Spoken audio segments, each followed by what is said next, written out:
Hello friends, my name is Asif Ramzan and I welcome you all to Inspire Civils. Inspire Civils is a free online coaching academy started by some of the finest civil service officers and aspirants for you. We will provide you free video lectures, we will provide you study material, and we will take care of your preparation through test series as well. When I'm saying free, we mean it. We are not here to earn money, we are here to help you. We have our website, and you can log on to our website www.inspirecivils.com. We have our Facebook page Inspire Civils. You can find free study material, you can find gist of the Hindu editorial on daily basis, you can find current affairs, and this page will help you in your preparation. Now, I will take care of the public administration subject, and my name is Asif Ramzan. I have done MBA from one of the top business schools of India. I have done masters in public administration. I have qualified NET in public administration, and I have appeared in interview twice so far. I have qualified written of CAPF Assistant Commandant examination, and I will take care of public administration. As far as public administration is concerned, public administration is one of the finest and one of the favorite subject of aspirants. Reason being कि study material is freely available, then coaching is available freely, and it's easy to understand this subject. It's easy to score in this subject. Again, this public administration helps you in GS as well.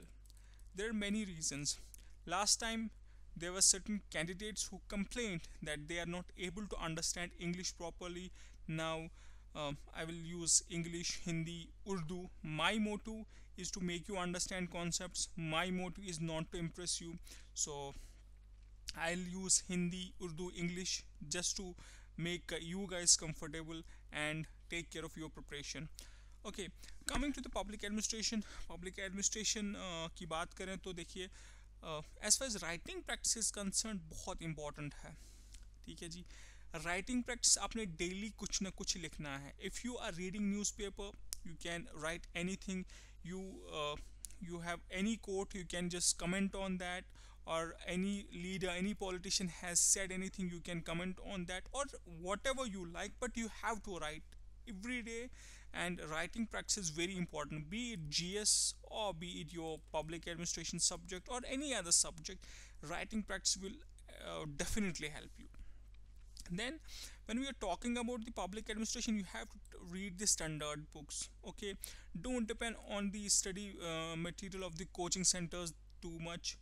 Don't depend on the notes of any topper, because आप देखिए क्या होता है कि अगर मैं अपने notes बनाता हूँ तो मैं अपनी कन्वीनियंस के हिसाब से बनाता हूँ, and you will not be able to understand the concepts if you read my notes. ठीक है ना. अपने कॉन्सेप्ट समझिए, अपने नोट्स खुद बनाइए, and don't try to mug up things. See, public administration is not subject like for example, if we take example of anthropology, even if you mug up certain things, definitely थोड़ा सा कुछ चल ही जाएगा. लेकिन when it comes to public administration, तो mugging up things will not at all help. It will backfire in examination.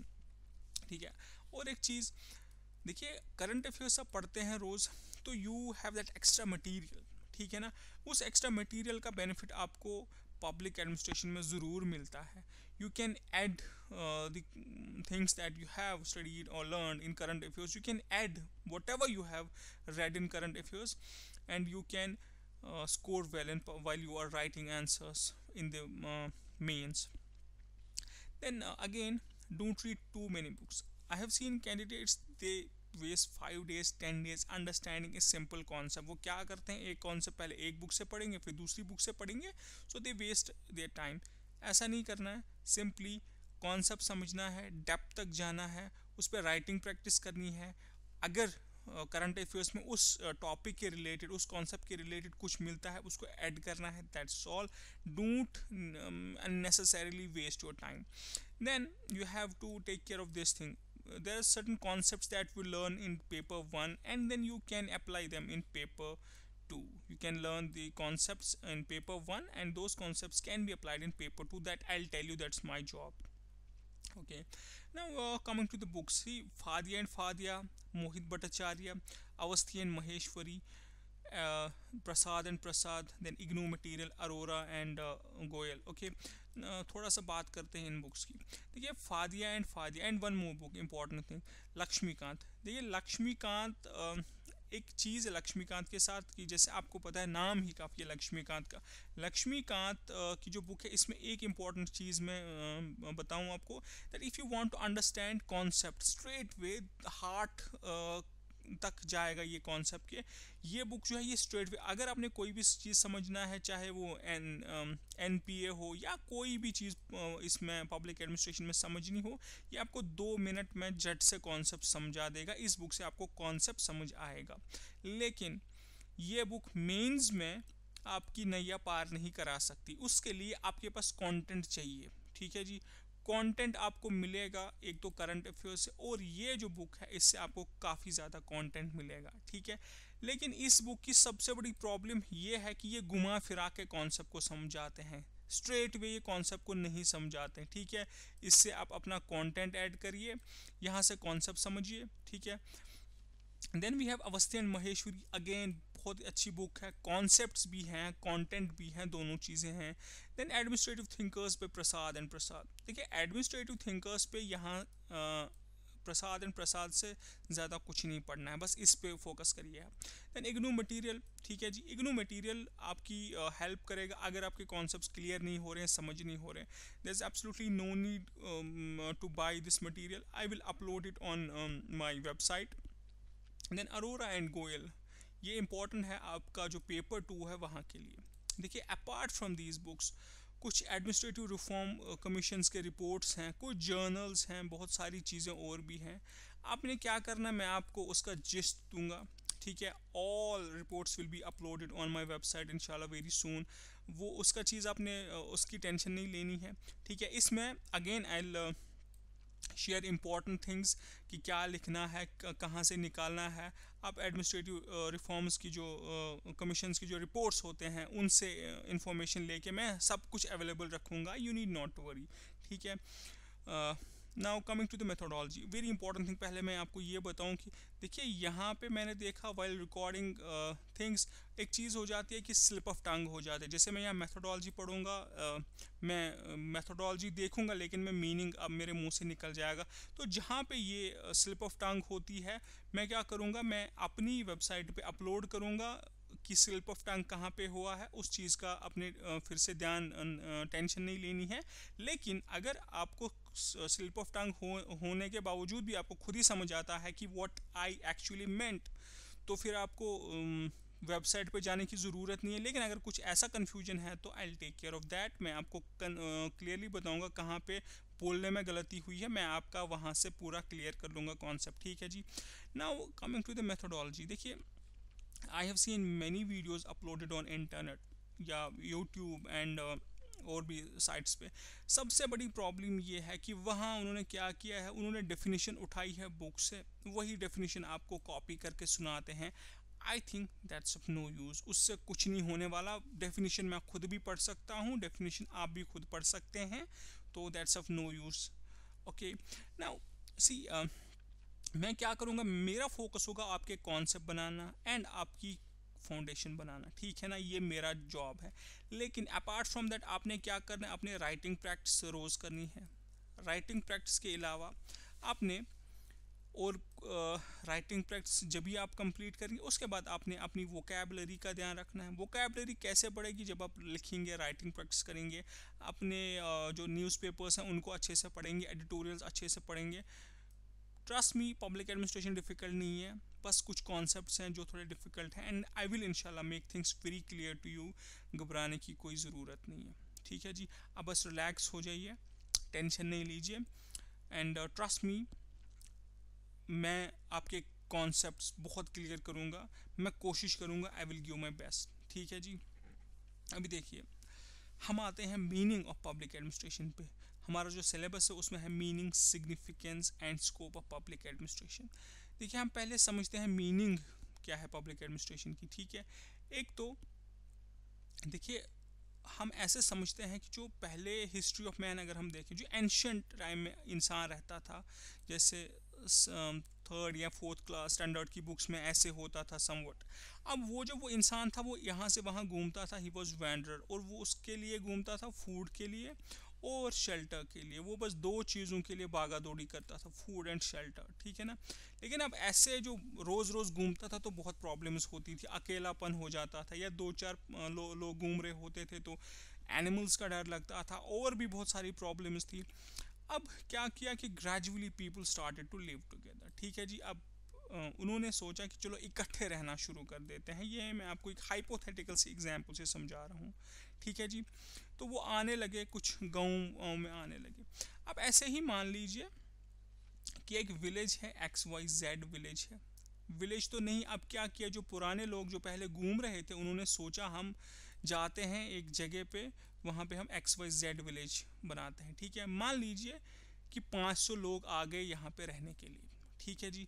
अब ये 500 लोग जब रहने लगे तो कुछ इश्यूज आ गए, ठीक है जी। इश्यूज लाइक कि लॉ एंड ऑर्डर प्रॉब्लम। अगर 500 में से 2 लोग या 4 लोग चोर हैं या किसी ने कत्ल कर दिया तो उसे सज़ा कौन देगा, इसके लिए कोई सिस्टम होना चाहिए, ठीक है जी। अभी अगर 500 लोग, ये जो गांव है इसमें 500 लोग अगर रह रहे हैं, उनकी डिफेंस का ध्यान रखना है, ठीक है। ये इश्यूज आ गए इनके सामने। उसके बाद हेल्थ का ध्यान रखना है कि अगर कोई बीमार हो गया, क्या सारे जंगल जाएंगे मेडिसिन लेने के लिए, जो होती है जड़ी बूटी हर्ब्स या कुछ, ठीक है, या इसके लिए क्या करें, ये इशू आ गया। फिर डेवलपमेंट का इशू कि पानी चाहिए लोगों को, उसके लिए कुआं चाहिए तो वो कहाँ से आएगा, रोड चाहिए, अब 500 लोग रह रहे हैं तो वो कहाँ से आएगा। तो ऐसे इश्यूज आने लगे, जो 500 लोग इकट्ठे रहे तो ऐसे इश्यूज आने लगे, ठीक है ना। अब मान लीजिए ऐसी एक विलेज है, XYZ विलेज तो नहीं कह सकते, लेकिन ये रहने आ गए इस जगह पे। अब अगर ये मीटिंग करते हैं, people had a meeting and उन्होंने कुछ चीज़ें डिसाइड की, 500 लोगों ने कुछ चीज़ें डिसाइड की मिल बांट के। इन्होंने कहा कि जो मिस्टर एक्स हैं, सबसे दानिश्वर, सबसे वाइजेस्ट आदमी, उनको हम किंग बना लेते हैं। उसके बाद 10 जो स्ट्रॉन्ग लोग थे, 500 में से 10 बहुत स्ट्रॉन्ग लोग थे, उनको बोला कि आप डिफेंस का ध्यान रखिए, और वो मान लीजिए डिफेंस ग्रुप बन गया, ठीक है जी। अब 5 इंटेलेक्चुअली गिफ्टेड मैन थे, उनको लॉ एंड ऑर्डर ग्रुप बना दिया, उनको बोला आप लॉ एंड ऑर्डर का ध्यान रखिए, ठीक है। उसके बाद 5 स्किल लोग थे जिन्हें काम आता था दीवार बनाना या छोटा जो भी होता था वो बनाना आता था, तो उनको बोला कि ये डेवलपमेंट ग्रुप है, ये डेवलपमेंट का ध्यान रखेंगे। उसके बाद 5 नॉलेजेबल लोग जिन्हें मेडिसिन का थोड़ा सा हर्ब श्रब्स का पता था, तो उन्हें बोला था ये हेल्थ ग्रुप है, ठीक है। आप ऐसे मान लीजिए। उसके बाद कुछ रूल्स एंड रेगुलेशन भी उन्होंने डिसाइड किए, सब लोगों ने 500 लोगों ने मिलकर ये चीज़ें डिसाइड करी, ठीक है। अभी कुछ टाइम बाद अगर इस गांव को देखते हैं तो ये गांव अच्छा चल रहा है, ये तरक्की कर रहा है, ठीक है जी। क्यों? क्योंकि all the groups are working together and their coordinated work. जैसे ये ग्रुप, ऑल द ग्रुप्स, जैसे defence group, law and order group, development group, health group, ये सारे मिलके काम कर रहे हैं गांव वालों के लिए, ठीक है ना। अब जब देखते हैं ये गांव तरक्की कर रहा है, ठीक है ना। अब इन सब का काम, all groups are working together, their coordinated work is called public administration of XYZ village, ठीक है। अब डिफेंस ग्रुप का काम इस गांव में, plus law and order group का काम, प्लस डेवलपमेंट ग्रुप का काम, प्लस हेल्थ ग्रुप का काम, ये सारे जो मिलके काम कर रहे हैं वही इस गांव का जो है पब्लिक एडमिनिस्ट्रेशन बोलेंगे उसको, ठीक है ना। इन सब ग्रुप्स के काम को हम पब्लिक एडमिनिस्ट्रेशन का नाम देंगे, ठीक है। देखिए मैंने आपको हाइपोथेटिकल सी एग्जाम्पल समझाई आपका बेस बनाने के लिए, एग्जाम्पल ही समझाई, इसको एग्जाम में नहीं लिखना है क्योंकि ये बेकार सी एग्जाम्पल है, बस समझने के लिए काफ़ी है, ठीक है। अभी हम आते हैं अपने जे.एंड.के स्टेट पे। देखिए जे.एंड.के स्टेट में हमारे पास हेल्थ डिपार्टमेंट है, हमारे पास एजुकेशन डिपार्टमेंट है, R&B है, जम्मू कश्मीर पुलिस है। ये सारे डिपार्टमेंट्स मिल के क्या करते हैं, हमारा जो स्टेट है उसको चलाते हैं, ठीक है। अभी देखिए हेल्थ डिपार्टमेंट का काम प्लस एजुकेशन डिपार्टमेंट का काम plus R&B department plus J&K department, सब का काम मिलके जो है इसे हम बोलेंगे public administration of Jammu Kashmir state, ठीक है जी। ये सब जो मिलके काम करते हैं, इनकी काम की वजह से ही हमारा स्टेट चलता है, और ये जो सारे एडमिनिस्ट्रेटर्स हैं ये जब मिलके काम करते हैं, इनके काम को हम बोलते हैं पब्लिक एडमिनिस्ट्रेशन, ठीक है जी। अब आते हैं थोड़ा सा बुक्स पे। आई होप आपका थोड़ा सा कॉन्सेप्ट क्लियर हुआ हो। अभी हम आते हैं बुक्स पे। एंड और एक चीज़ ध्यान, एक तो ये हो गया एज ये जो काम सारे मिलके करते हैं, एक तो ये पब्लिक एडमिनिस्ट्रेशन हो गया। दूसरा हमारे पास पब्लिक एडमिनिस्ट्रेशन जो है वो सब्जेक्ट भी है जो हम पढ़ते हैं, ठीक है ना।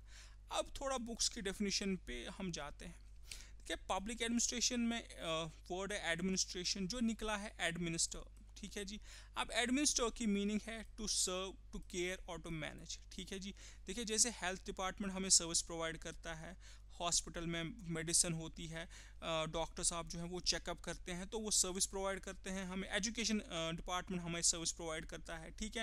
ये हमारा ध्यान रखते हैं, ये सारे departments, health department, education department, army department, Jammu Kashmir police department हमारा ध्यान रखते हैं और सब चीज़ों को मैनेज करते हैं, ठीक है।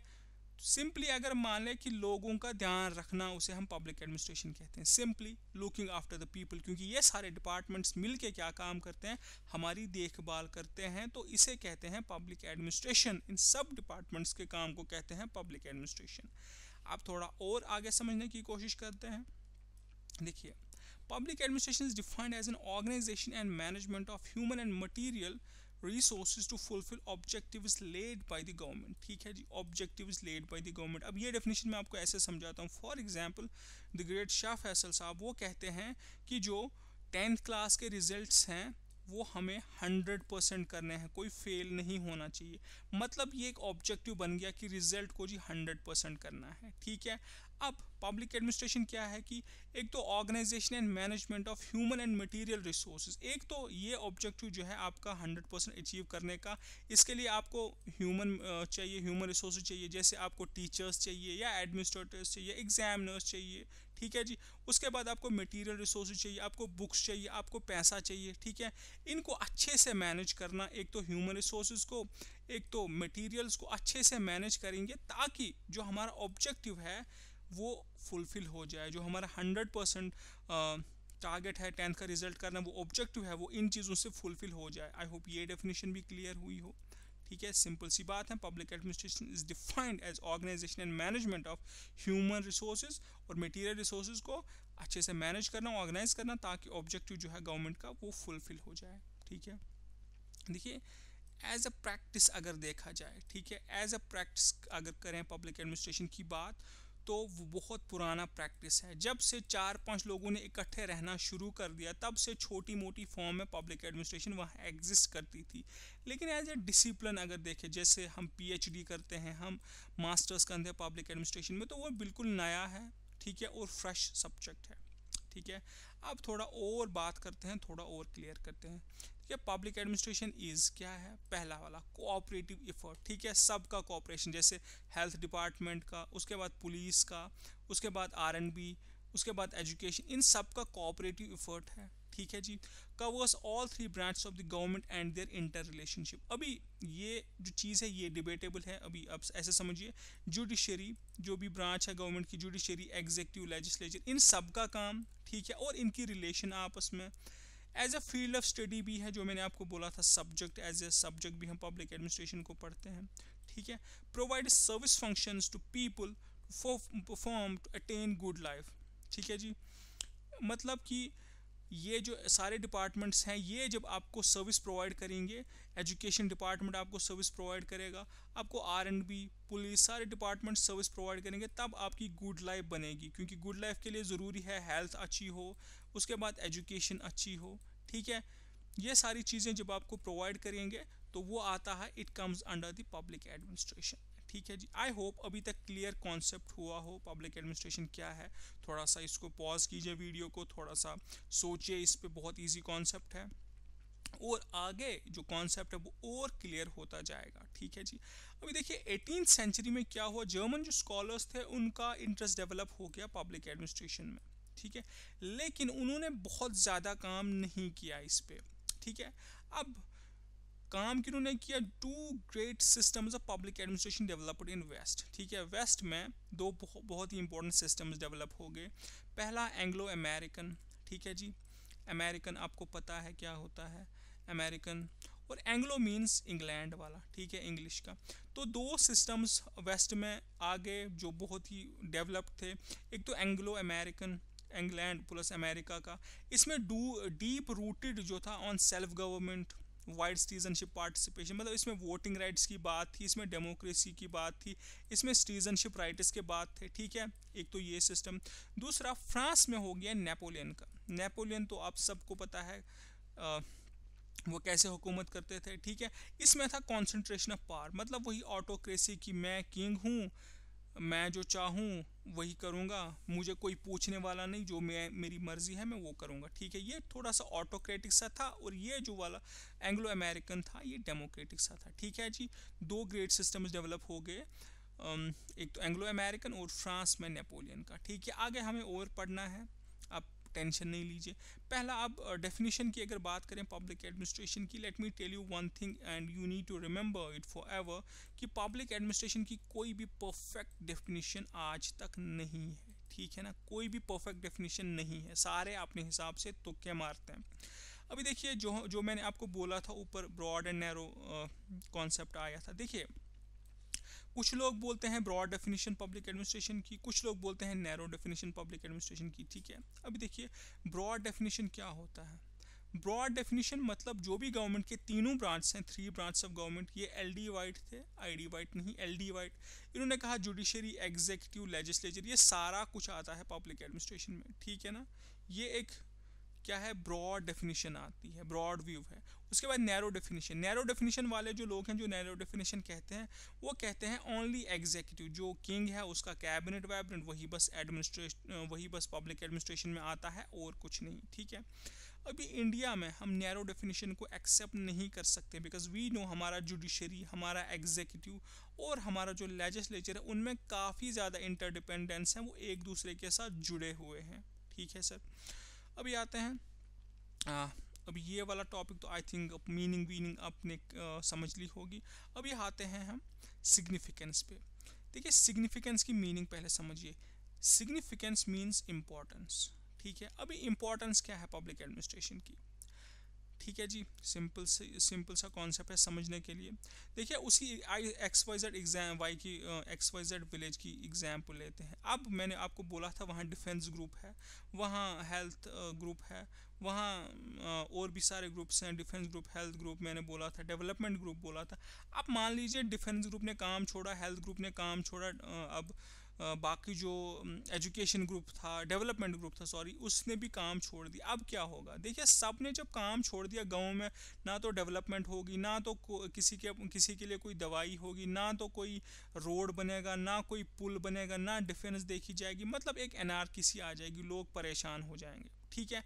इसी तरह अगर आज समझे, सुबह आप उठते हैं, पानी नल से आता है, इलेक्ट्रिसिटी आती है, वाटर जो आपको सप्लाई करता है वो PHE है, उसके बाद इलेक्ट्रिसिटी PDD, ठीक है।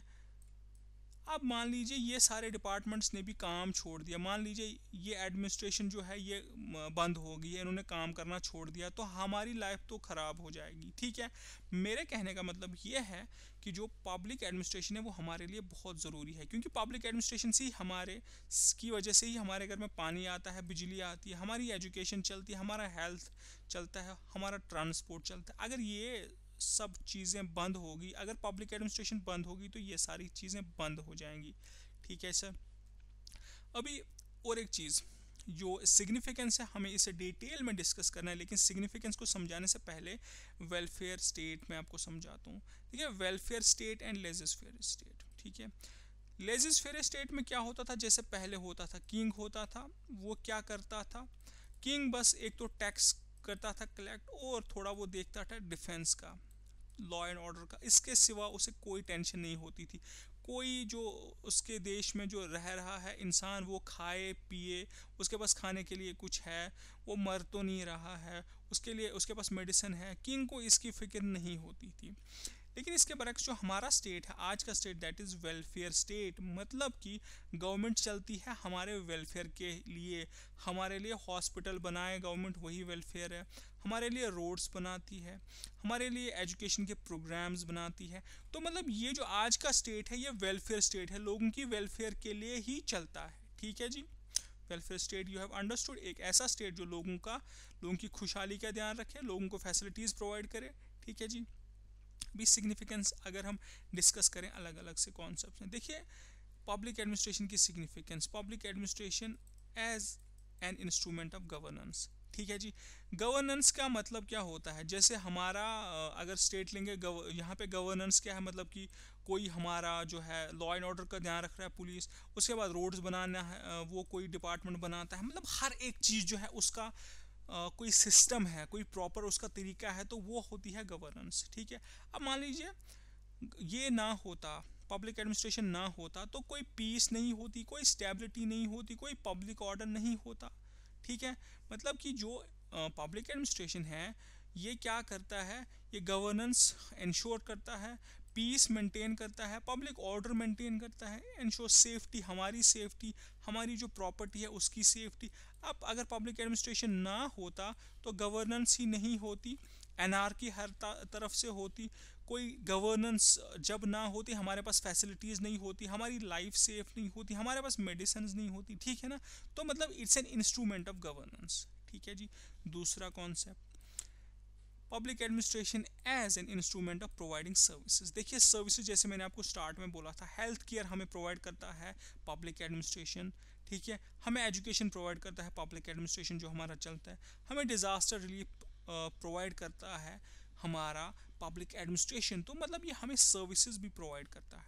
ठीक है जी, पब्लिक एडमिनिस्ट्रेशन की वजह से ही हमारी जो सर्विसेज हैं वो हम तक आ जाती हैं। ठीक है जी, उसके बाद पब्लिक एडमिनिस्ट्रेशन का increasing role in public policy making. ठीक है जी, मतलब कि जो पब्लिक पॉलिसी है उसको बनाने में जो पब्लिक एडमिनिस्ट्रेशन का रोल है वो बहुत ज़्यादा है। देखिए पॉलिसी जो है ना, पब्लिक पॉलिसी अलग सा चैप्टर है, हमें अलग से डिस्कस करना है। अभी आप बस इतना ध्यान रखिए कि पॉलिसी में आपको थोड़ा ऐसे समझाता हूँ। पॉलिसी मतलब फॉर एग्जांपल शाह फैसल कहते हैं कि हमें जो एजुकेशन है सबके लिए कंपलसरी करना है। अब मान लीजिए ये होगी पॉलिसी, मतलब ये एक गाइडलाइन बनता है, ये एक गाइड बनता है कि हमारी एक्शंस कैसे होंगी। जब हमें पता है कि हमें 100% अचीव करना है तो हम उसी के हिसाब से पैसा लगाएंगे, उसी के हिसाब से टीचर्स को लाएंगे। ठीक है जी, इतना समझिए अभी, बस इससे ज़्यादा कुछ ना समझिए क्योंकि आगे हमें डिस्कस करना है। अभी public administration helps executive in identifying policy areas. ये जो एग्जीक्यूटिव होता है, हमारे जो पॉलिटिशियन साहब होते हैं, ठीक है, नेता लोग होते हैं, उनको क्या होता है, उनको जो पब्लिक एडमिनिस्ट्रेशन है उसकी वजह से ही पॉलिसी एरियाज का पता चलता है। क्योंकि जो हमारे पॉलिटिशियंस हैं वो ज़्यादा पढ़े लिखे नहीं होते, पढ़े लिखे होते हैं हमारे आईएएस ऑफिसर्स या हमारे केएएस ऑफिसर्स। ठीक है जी, तो मतलब कहने का ये कि जो एग्जीक्यूटिव होता है उसको आइडेंटिफाई कराता है पॉलिसी एरियाज, उसको बोलता है कि पॉलिसी में क्या प्रॉब्लम है, पॉलिसी में मॉडिफिकेशन क्या कहाँ करनी है, पॉलिसी को एनालाइज क्या करना है, या कोई प्रॉब्लम है उसको एनालाइज करना है, सॉल्यूशंस को ढूंढना है। मतलब कि जो पब्लिक एडमिनिस्ट्रेशन है उसका बहुत बड़ा रोल है पॉलिसी बनाने में। और जो पॉलिसी है, जो पॉलिसी बनती है उसकी वजह से ही हमारी ज़िंदगी चलती है, उसकी वजह से ही हमारी खुशहाली होती है। ठीक है जी, एज सिंपल एज दैट। हमारी जो भी पॉलिसीज़ बनती है उसमें रोल है बहुत ज़्यादा पब्लिक एडमिनिस्ट्रेशन का, इसलिए हमारे लिए इसकी इंपॉर्टेंस बढ़ती है।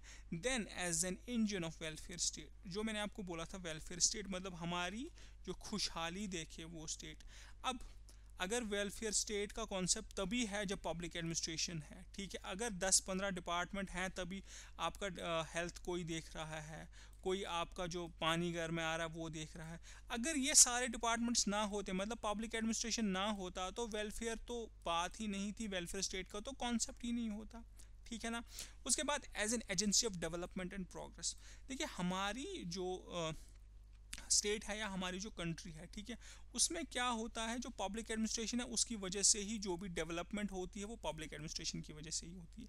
ठीक है ना जी, जैसे आप देखिए लार्ज स्केल प्रोग्राम्स बनते हैं, फॉर एग्जांपल अनएम्प्लॉयमेंट है तो उसके लिए लार्ज स्केल प्रोग्राम बनाया, स्किल डेवलपमेंट का प्रोग्राम बनाया, ये सारे प्रोग्राम्स कौन बनाता है, ये पब्लिक एडमिनिस्ट्रेशन की वजह से ही बनते हैं। ठीक है जी, उसके अलावा जो डेवलपमेंट है, तरक्की मान लीजिए आप, वो कोर इशू होता है गवर्नेंस। जब आप देखेंगे कि डेवलपमेंट हो रही है, रोड बन रहे हैं, ब्रिज बन रहे हैं, हॉस्पिटल बन रहे हैं, तब आप कहेंगे कि गवर्नेंस हो रही है। मतलब कि पब्लिक एडमिनिस्ट्रेशन ना होता तो डेवलपमेंट ना होती, इसलिए ये हमारा एजेंसी है। डेवलपमेंट भी इसकी वजह से ही होती है, प्रोग्रेस जो हमारी तरक्की होती है वो भी पब्लिक एडमिनिस्ट्रेशन की वजह से ही होती है। ठीक है जी, तो अभी तक आई होप ये चीज़ें क्लियर हुई हों। ठीक है जी, अगर कोई भी कन्फ्यूजन हो तो please call me on my number 962272 1782। Thank you very much. आप अच्छे से इसको पढ़िए। Take care, see you.